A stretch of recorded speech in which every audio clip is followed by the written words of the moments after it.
Hello students, आज आपका पढ़ेंगे टाइम ऑफ इम्प्रेग्नेशन। देखिए, आपका टाइम जो होता है इम्प्रेग्नेशन में कुछ फैक्टर्स पे डिपेंड करता है कि आपका ज़्यादा लगेगा या कम लगेगा।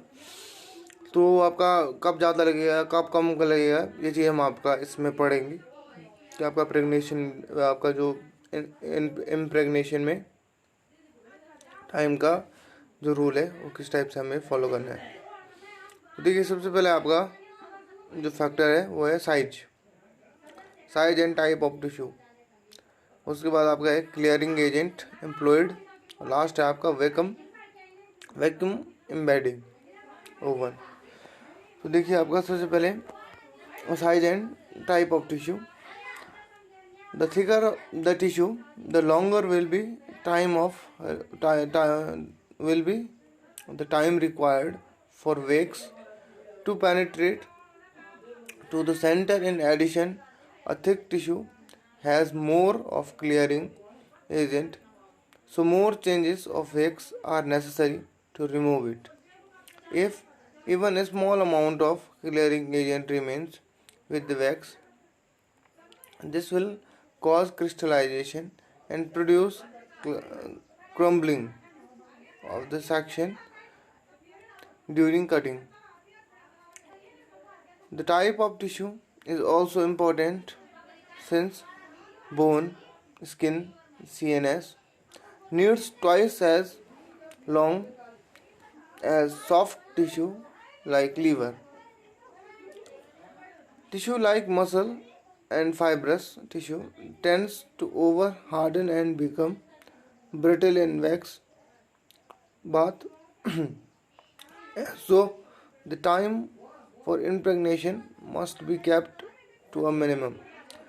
The reduction of time can be achieved by using vacuum embedding medium. तो स्टार्टिंग देखिए, आपका स्टार्ट से देखिए, अगर आपका साइज़ बड़ा है टिश्यू का, तो सीधी सीधी बात क्या है कि आपका जो क्लियरिंग एजेंट होगा उसमें काफ़ी ज़्यादा अमाउंट में होगा। क्योंकि आप जब क्लियरिंग करोगे किसी भी बड़े टिश्यू की, कोई साइज़ में बड़ा है टिश्यू और आपने उसका क्लियरिंग किया, तो उसमें जो क्लियरिंग एजेंट होगा वो काफ़ी ज़्यादा अमाउंट में होगा। अब जब आप उसको वैक्स के थ्रू क्या करोगे, बाहर निकालने की कोशिश करोगे, वैक्स क्या हो जाता है, सेल के अंदर चला जाता है और आपका जो उसके अंदर का क्लियरिंग एजेंट होता है वो बाहर निकल जाता है। तो देखिए, जितना भी आपका टिश्यू का मास होगा, टिश्यू जितना बड़ा होगा उतना ज़्यादा आपको क्या होगा, टाइम ज़्यादा रिक्वायर्ड होगा, उतना ज़्यादा आपको क्या लगेगा, टाइम लगेगा उसको आपका इम्प्रेग्नेशन में, उतना ज़्यादा क्या होगा, टाइम लगेगा। उसके बाद अगर आपका क्या हो जाता है कि थोड़ा बहुत अमाउंट में क्या हो जाता है, रह जाता है आपका क्लियरिंग एजेंट टिश्यू के अंदर वैक्स के साथ, तो आपका क्या हो जाता है, वहाँ पे क्रिस्टलाइजेशन होता है, और जिस वजह से क्या हो जाता है, आपको जब एम्बेडिंग होती है या फिर आपका कटिंग होती है, उस टाइम पे वो क्या होता है, क्रिस्टलाइज हो जाता है, और आपको जो आपका टिश्यू होता है उसके कटिंग में, या फिर जब आप क्या होता है स्लाइस कटिंग करते हैं, तो उस टाइम पे वो क्या करता है, प्रॉब्लम क्रिएट कर देता है। तो यहाँ पे ये आपका क्या हो जाता है, ये आपका एक ड्रॉबैक है कि अगर आप अच्छे से क्या नहीं करते हो, वैक्स के साथ आपका अच्छे से उसको क्या नहीं करते हो, इम्प्रेग्नेट नहीं करते हो, तो आपको कटिंग में प्रॉब्लम आ जाएगी। तो ये चीज़ें आपको यहाँ पे ध्यान रखने लायक चीज़ें हैं। तो यहाँ पे अगर आप उसके बाद आप देख लीजिए, टाइप ऑफ टिश्यू भी क्या करता है, अफेक्ट करता है। टाइप ऑफ टिश्यू क्या है आपका, देखिए CNS या फिर कोई भी बोनी टिश्यू, कोई भी आपका क्या है बोनी टिश्यू, जैसे मोस्टली मसल्स होती हैं, हार्ड स्किन्स होती हैं, ठीक है, बोन हो गया आपका, ये जो होते हैं इनको क्या करना पड़ता है, थोड़ा लंबे टाइम तक क्या करना पड़ता है, वैक्स के अंदर रखना पड़ता है, क्योंकि इनकी जो स्ट्रेंथ होती है वो ज़्यादा होती है नॉर्मल टिश्यू से। जैसे लीवर हो गया, जो आपके विसरल ऑर्गन्स होते हैं, जैसे हार्ट हो गया, लीवर हो गया, आपके लंग्स हो गए, किडनी हो गया, ये आपकी बहुत ही सॉफ्ट पार्ट होते हैं। इनको क्या होता है, इनको जो है इम्प्रेग्नेशन में बहुत कम ज़रूरत पड़ती है इम्प्रेग्नेशन की, क्योंकि इनमें वैक्स जो होता है बहुत जल्दी क्या हो जाता है, आपका चला जाता है। लेकिन अगर आप मैं हार्ड इश्यूज़ की बात करूँ, जैसे आपका गम्स हो गया, गम्स काफ़ी हार्ड होते हैं, उसके बाद आपके मसल्स हो गए, या फिर आपकी स्किन हो गई, आउटर स्किन, ये क्या होते हैं, बहुत ही हार्ड होते हैं। इनको इम्प्रेग्नेशन में क्या होता है, आपका विसरल ऑर्गन्स के टिश्यू से ज़्यादा टाइम क्या होता है, चाहिए होता है आपका जब इनके अंदर वैक्स जाता है, क्योंकि हार्ड होने की वजह से इनमें वैक्स जो होते हैं वो उतनी स्पीड में नहीं जा पाता है। इनमें जो उसकी पेनिट्रेशन पावर होती है वो इनके लिए क्या होती है, कम पड़ जाती है। इसलिए आपको टाइप ऑफ टिश्यू भी ध्यान रखने की ज़रूरत है। तो यहाँ पे टाइप ऑफ टिश्यू क्या करना पड़ेगा, आपको ध्यान में रखना पड़ेगा। उसके बाद आपका tissue like muscles and fibrous tissue tends to over harden and become brittle in wax bath, so the time for impregnation must be kept to a minimum. उसके बाद देख लीजिए आपका कि जो आपका ये होता है टिश्यू होता है, और जैसे मसल्स हो गया आपका या फाइब्रस हो गए, इनमें क्या होता है आपका कि जो आपके ये होते हैं, अगर आप इसको लंबे टाइम तक रखते हो इम्प्रेगनेशन में, तो फिर ये क्या हो जाते हैं, बहुत हार्ड हो जाते हैं, ब्रिटिल हो, या फिर आपका क्या हो जाएगा, ब्रिटिल हो जाते हैं। तो इसलिए हमें इनको क्या ज़्यादा टाइम तक भी नहीं रख सकते। इसलिए हमें क्या रखना है, मिनिमम टाइम तक इनको क्या करना है, इम्प्रेगनेट करना है, जब तक हमें क्या हो, जब तक आपका इनफ अमाउंट हो। लेकिन इनफ क्या होना चाहिए, मिनिमम होना चाहिए। ये नहीं है कि आपने क्या करना है, अगर इस आपको लगा कि ये टिश्यू क्या है, फाइब्रस है, मसल वाला है, तो उसको क्या करते हैं, हम लंबे टाइम तक आपका वैक्स में रख दें। अगर आप उसे ज़्यादा लंबे टाइम तक वैक्स में रखोगे तो वो बहुत ज़्यादा हार्ड हो जाते हैं, और उससे माइक्रोटोम को उसको क्या करना है, स्लाइस काटने में क्या हो जाता है, प्रॉब्लम क्रिएट हो जाता है। और उससे पहले आपका प्रॉब्लम आता है किसमें, एम्बेडिंग में, क्योंकि एम्बेडिंग में क्या होती है, लेयर बाय लेयर क्या होते हैं, उसको एसोसिएट किया जाता है, लेयर को लेयर के ऊपर दबाया जाता है, जिस वजह से क्या होता है, लेयर और लेयर मिक्स हो जाती है और दो लेयर एक लेयर में कन्वर्ट हो जाती है। तो वो लेयर जो कन्वर्ट होती है उसमें भी क्या होता है, प्रॉब्लम क्रिएट होना स्टार्ट हो जाता है। इसके बाद देखिए आपका क्लियरिंग एजेंट एम्प्लॉयड। अब देखिए आपका क्लियरिंग एजेंट पे भी क्या करता है, डिपेंड करता है। आप जाइलिन यूज़ करोगे, बेंजीन यूज़ करोगे, टॉलुइन यूज़ करोगे, तो उस पर भी क्या पड़ता है, अफेक्ट पड़ता है। तो इसमें देखिए आपका some clearing agent are more rapidly and easily cleared than other. Example xylene, benzene and toluene are easier to remove. इनको निकालना क्या होता है, बहुत ही आसान होता है, जाइलिन, बेंजीन और toluene. And one change of wax is normally sufficient, whereas chloroform and carbon tetrachloride 2-3 changes are needed. देखिए अगर आप क्या करते हो, जाइलिन, बेंजीन और टॉलुइन का यूज़ करते हो, तो इनको बहुत ही आसानी से एक ही बार वैक्स में चेंज करने से हम क्या करते हैं, दो डिफरेंट वैक्स में क्या करते हैं, इनको डिप करते हैं।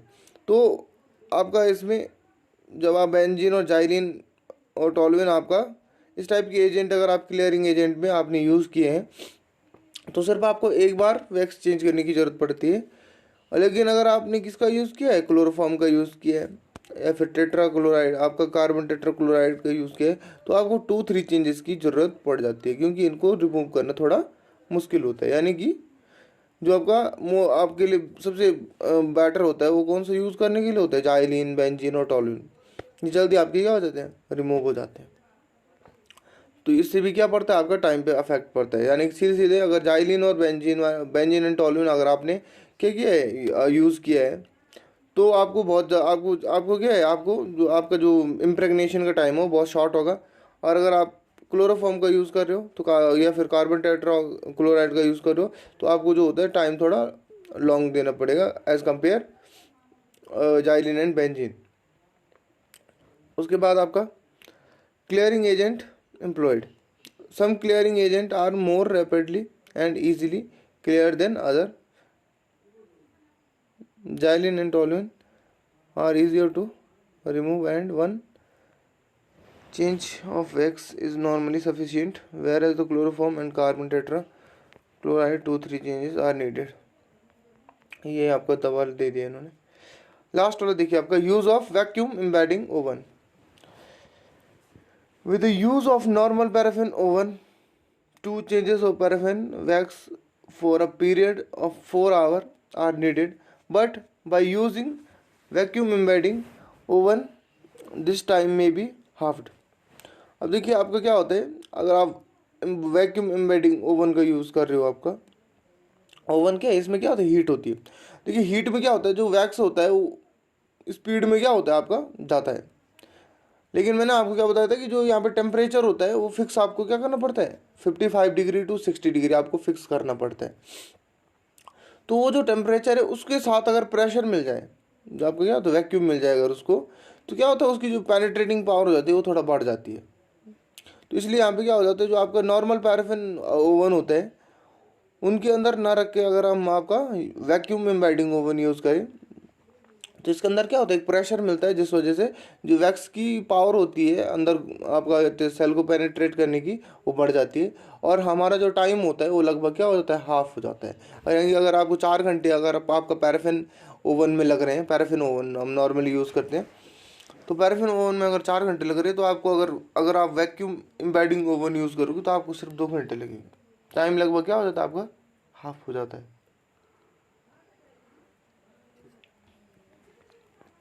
उसके बाद देखिए आपका आज न्यू पॉइंट स्टार्ट करते हैं, एम्बेडिंग। आप देखिए आपका क्या हो जाता है, जो आपका टिश्यू है वो क्या हो गया, आपको आपने उसको क्या था कि इंटरनल सपोर्ट दे दिया। इंटरनल सपोर्ट कैसे दिया आपने, इंटरनल सपोर्ट दिया आपने उसको बाय पैराफिन वैक्स।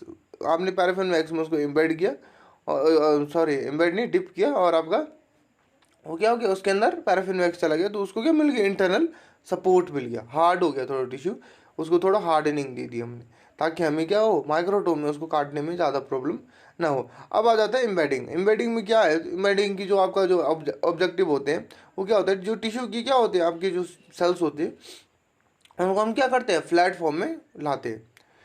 जो आपकी क्या होती है, बहुत सारी लेयर्स होती है टिश्यूज की यानी कि सेल्स की, उनको हम क्या करते हैं, कम से कम लेयर में लाने की कोशिश करते हैं। यानी कि अगर 10 लेयर है तो हम उन्हें क्या करेंगे, 4 लेयर में लाने की कोशिश करेंगे।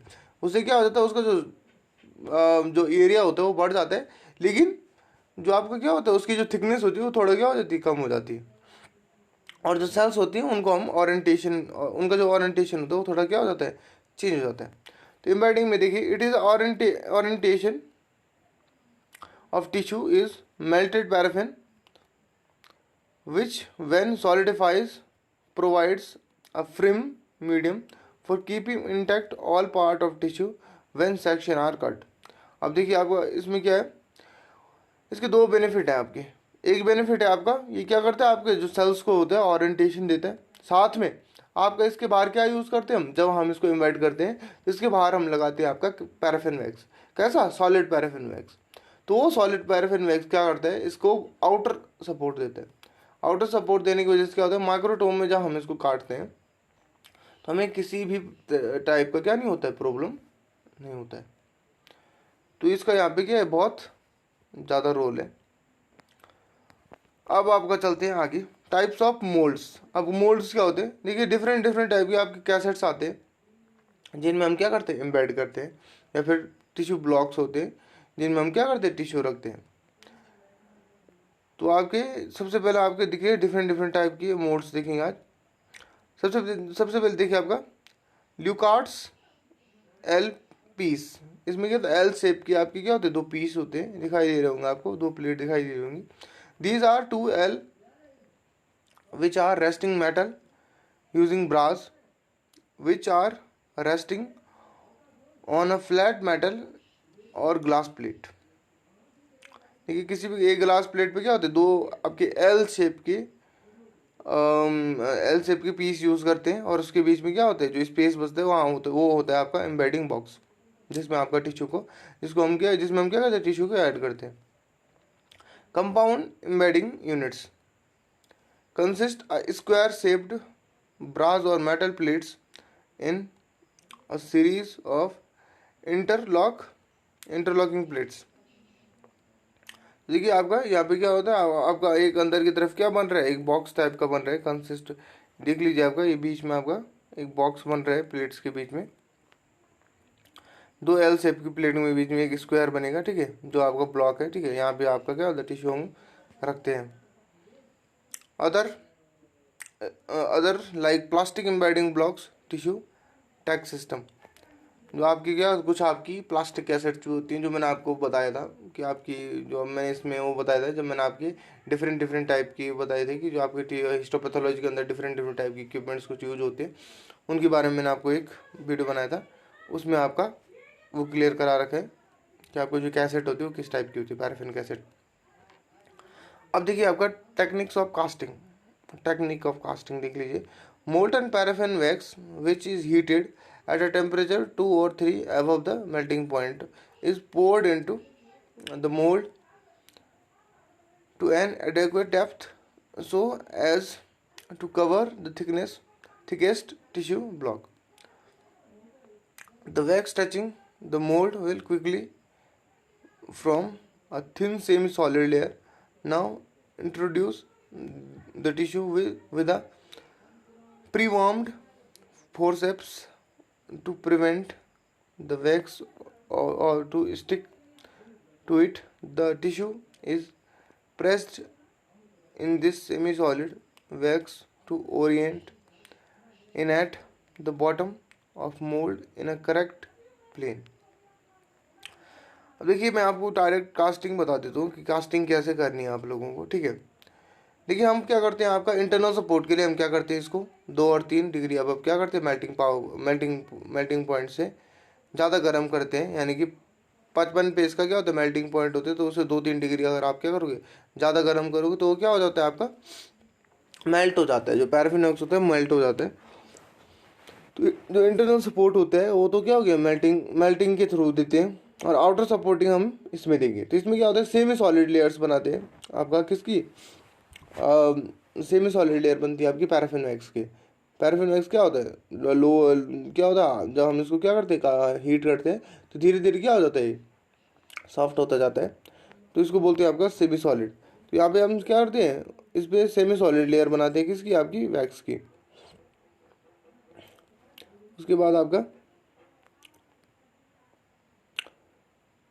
the tissue is pressed in a solid wax to orient at the bottom of mold is in a correct plane, ठीक है। देख लीजिए आपका इसकी वजह से क्या हो जाता है, जो वैक्स आप यूज़ करोगे उसकी वजह से जो प्लेन होता है वो बिल्कुल आपको करेक्ट मिलता है। Fix the level in position by pressing on edge against solidifying wax using slides for the mould are preferred. उसके बाद आपको उसको क्या करना है लेबल यूज़ करना है आपको वहाँ पे, लेबल यानी कि जहाँ पे आप क्या करोगे सारी उसकी इंफॉर्मेशन ऐड करोगे।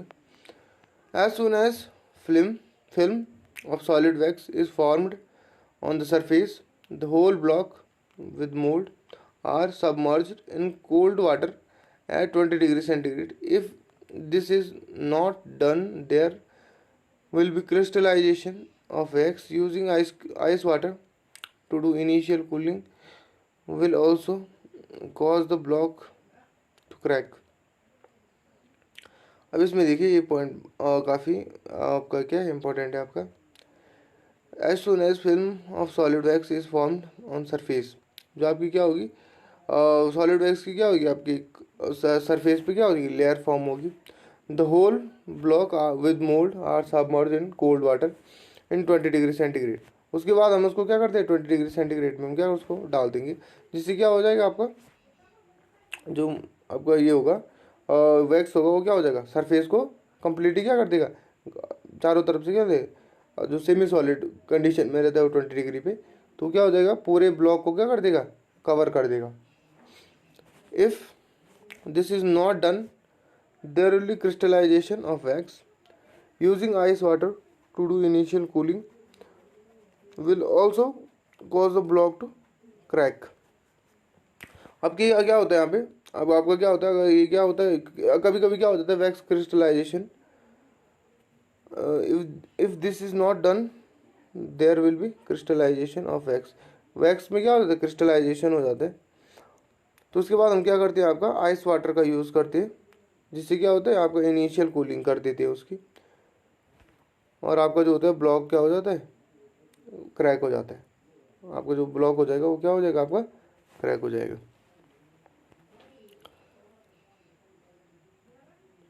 उसके बाद देखिए आपका when blocks are set hard then hard they are removed from mould. जब आपका ब्लॉक क्या हो जाता है काफ़ी हार्ड हो जाता है तो हम क्या करते हैं उसको मोल्ड से रिमूव कर देते हैं। अब ये देखिए आपका ये है आपका components of paraffin embedding oven.